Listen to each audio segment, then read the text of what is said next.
السلام علیکم ورحمۃ اللہ تعالی وبرکاتہ نحمدہ ونصلی ونسلم علی حبیبہ الکریم اما بعد وعلی آلہ وصحبہ اجمعین اما بعد۔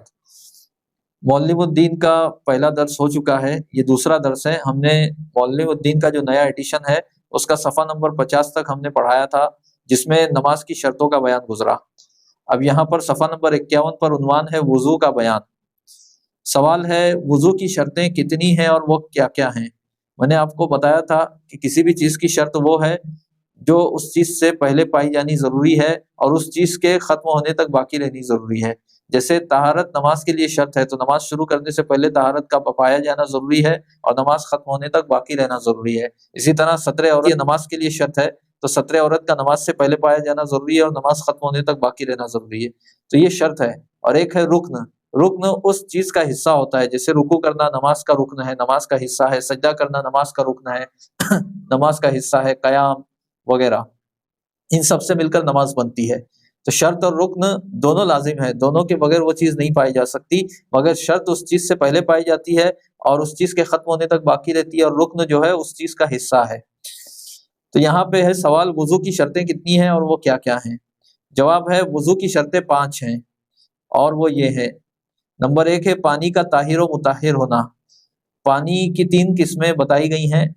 نمبر 1 جو خود پاک ہو دوسرے کو پاک کر سکتا ہو۔ نمبر 2 جو خود تو پاک ہو مگر دوسرے کو پاک نہیں کر سکتا۔ نمبر 3 نجس پانی جو نہ خود پاک ہو نہ دوسرے کو پاک کر سکتا ہو۔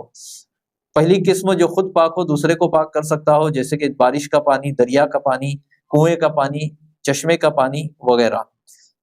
نمبر 2 جو خود پاک ہو مگر دوسرے کو پاک نہیں کر سکتا، یعنی اس سے وضو نہیں کیا جا سکتا، غسل نہیں کیا جا سکتا اور کسی نجاست کو زائل نہیں کیا جا سکتا، جیسے کسی فرض طہارت میں استعمال شدہ پانی، فرض غسل میں یا فرض وضو میں جو پانی استعمال ہوا وہ مستعمل پانی ہے، وہ خود پاک ہے مگر پاک کرنے والا نہیں ہے۔ اسی طریقے سے وہ پانی جس میں کچھ بدلاؤ آ گیا، کوئی چیز اس میں خلط ملط ہو گئی جس کی وجہ سے اب وہ صرف پانی کہلانے کے لائق نہ رہا، جیسا کہ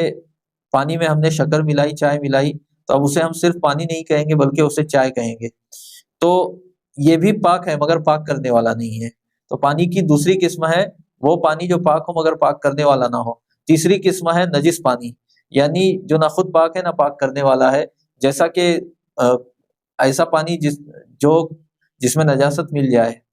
اور وہ یا تو مائع قلیل ہو یعنی 191 لیٹر سے کم ہو تو اس میں نجاست ملی، ویسے ہی وہ پانی ناپاک ہو گیا،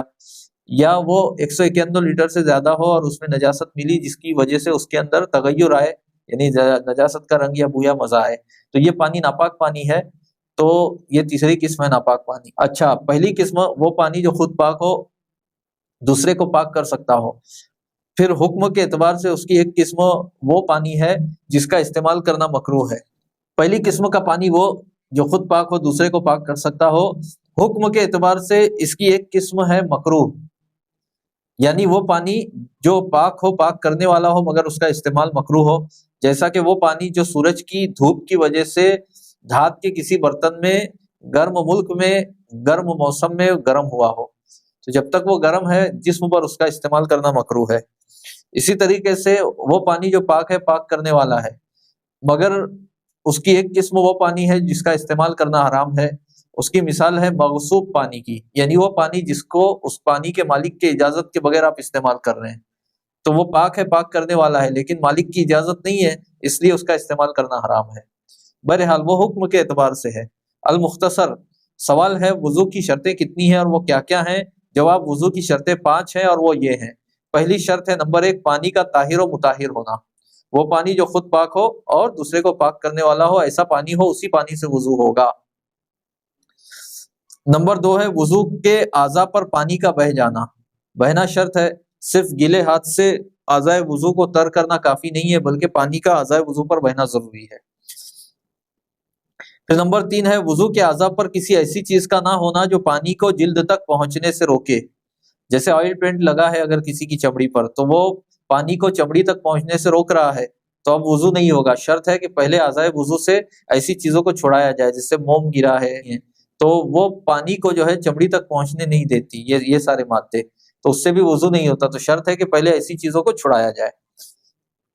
پھر نمبر 4 ہے وضو کے اعضاء پر پانی کے رنگ، بو اور مزہ کو بدلنے والی چیزوں کا نہ ہونا۔ دیکھیے پانی، جس پانی سے وضو یا غسل ہوتا ہے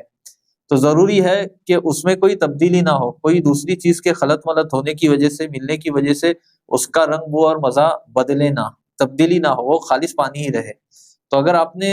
اپنے عضو پر جو ہے ہلدی ملی ہے،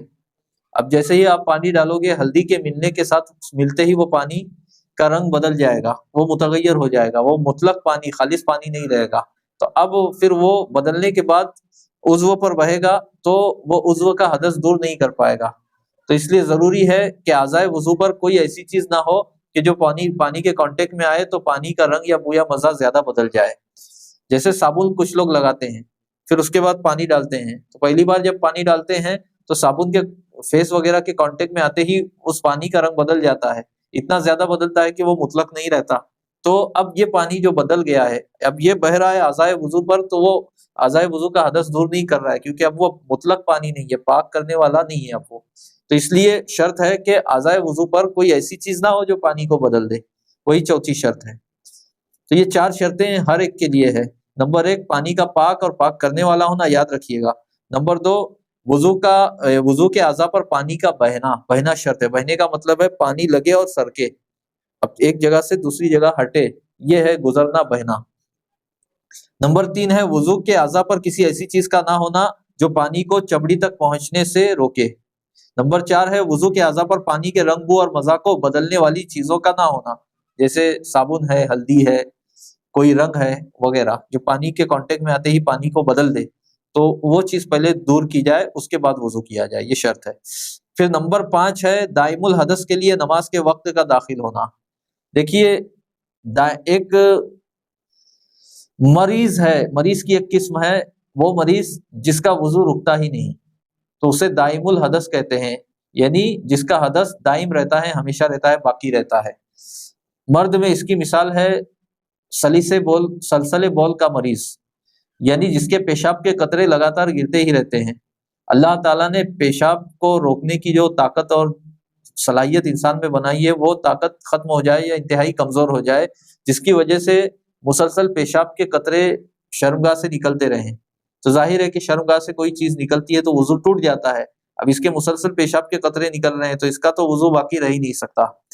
تو اسے دائم الحدث کہیں گے، یعنی وہ شخص جس کا حدث ہمیشہ رہتا ہے، دائم رہتا ہے۔ اسی طرح وہ عورت جو نہ حیض والی ہو، نہ نفاس والی ہو، بلکہ وہ بڑی ناپاکی سے پاک ہو، مگر بیماری کی وجہ سے اس کی شرمگاہ سے مسلسل خون نکلتا رہتا ہے، اصطلاح شرع میں اس کو مستحاضہ کہتے ہیں اس عورت کو، اور اس کی اس کیفیت کو استحاضہ کہتے ہیں۔ تو استحاضہ والی عورت جس کی شرمگاہ سے بیماری کی وجہ سے خون گرتا رہتا ہے، تو اس کا بھی وضو نہیں ٹھہرتا، کیونکہ وضو ٹوٹ جاتا ہے شرمگاہ سے کوئی چیز نکلے تو۔ اب اس کا خون مسلسل نکل رہا ہے تو اس کا وضو باقی ہی نہیں رہتا، حیض تو نہیں ہے اس کو، نفاس بھی نہیں ہے، تو ایسا نہیں کہہ سکتے کہ وہ جو ہے اس پر غسل فرض ہے، ایسا تو نہیں ہے،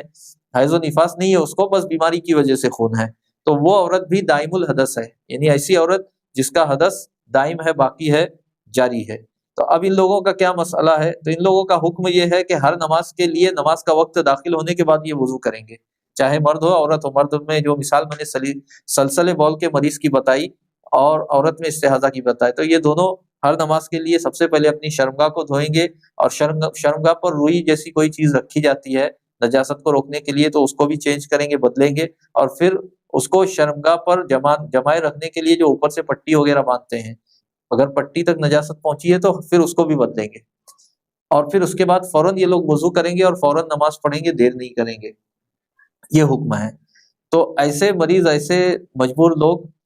ان کے لیے وضو کی 5ویں شرط ہے، وہ شرط یہ ہے کہ نماز کا وقت جب تک داخل نہیں ہوتا یہ وضو نہیں کر سکتے، نماز کا وقت داخل ہونے سے پہلے اگر یہ وضو بنائیں گے تو ان کا وضو نہیں ہوگا، ان کے لیے شرط ہے کہ نماز کا وقت داخل ہو۔ تو یہ 5 شرطیں ہو گئی، ان شرائط کو آپ اچھی طرح یاد کر لیں، اسکرین پر آپ کو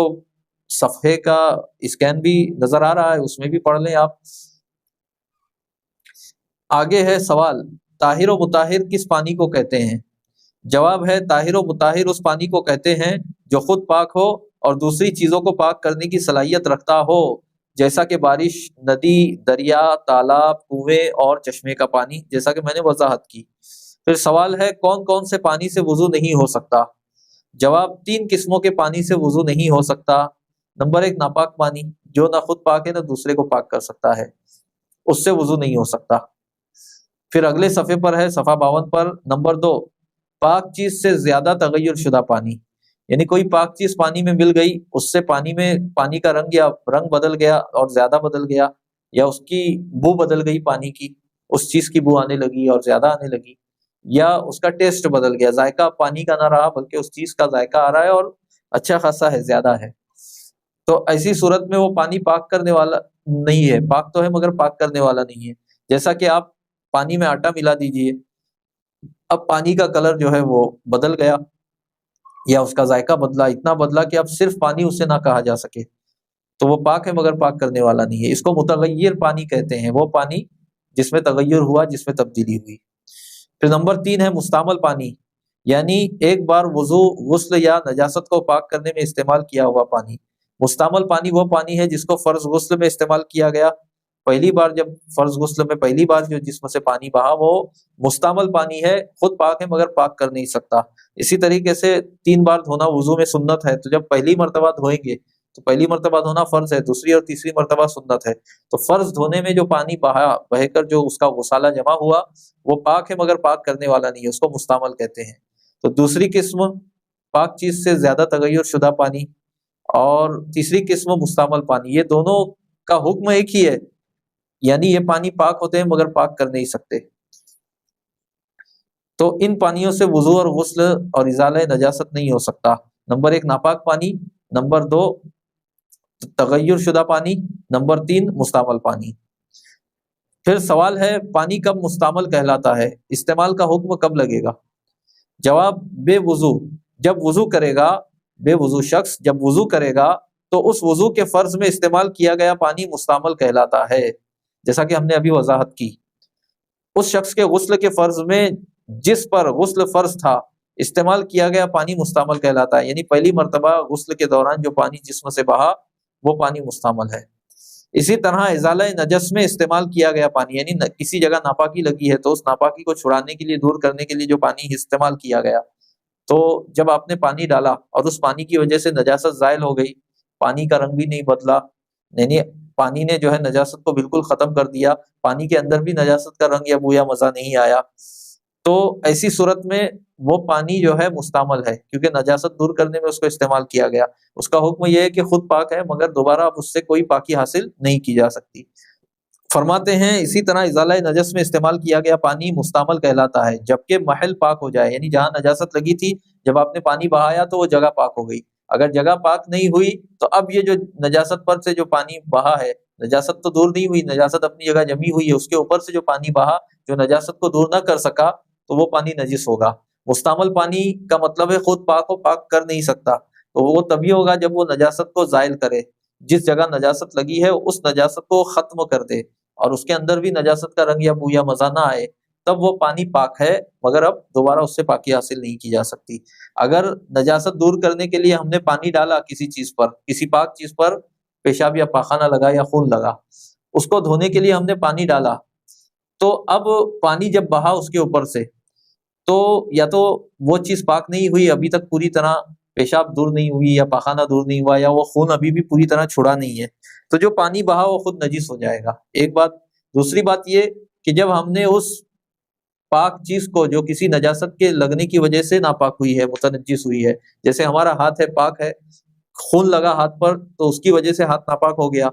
تو ہاتھ کو متنجس کہیں گے، تو متنجس ہاتھ ہو گیا، اب ہم نے اس پر پانی بہایا خون چھڑانے کے لیے،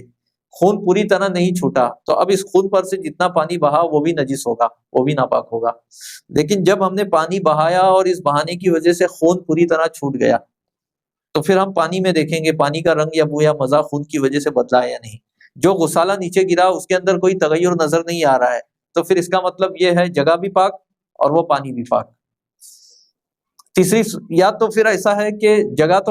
جگہ پہ تو نجاست اتر گئی جگہ سے، لیکن اس پانی میں نجاست کا رنگ آ گیا، جیسے پانی میں خون کی لالی آ گئی، تو اب وہ پانی جو ہے وہ پانی نجس ہے، وہ پانی جو ہے وہ مستعمل پانی کے حکم میں نہیں ہے۔ مستعمل پانی کے حکم میں وہ پانی ہے کہ جب نجاست کا ازالہ کیا جائے تو نجاست دور ہو جائے اور پانی کے اندر بھی نجاست کا اثر باقی نہ رہے۔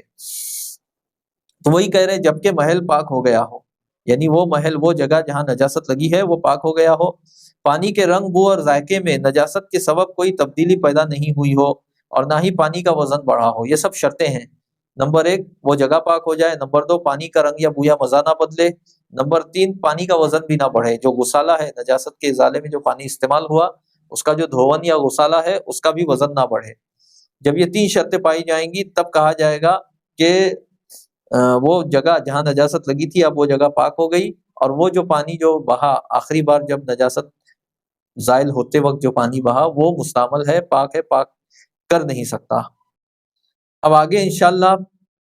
متغیر پانی کے بارے میں ہم گفتگو کریں گے، ذرا تفصیل طلب ہے، یہ کلپ میں سمجھتا ہوں بڑی ہو گئی ہے، اس لیے آج یہیں پر بس کرتے ہیں، کل انشاءاللہ متغیر پانی اور ناپاک پانی کے بارے میں گفتگو ہوگی۔ وصلی اللہ علی سیدنا محمد وآلہ وصحبہ اجمعین۔ السلام علیکم ورحمۃ اللہ وبرکاتہ۔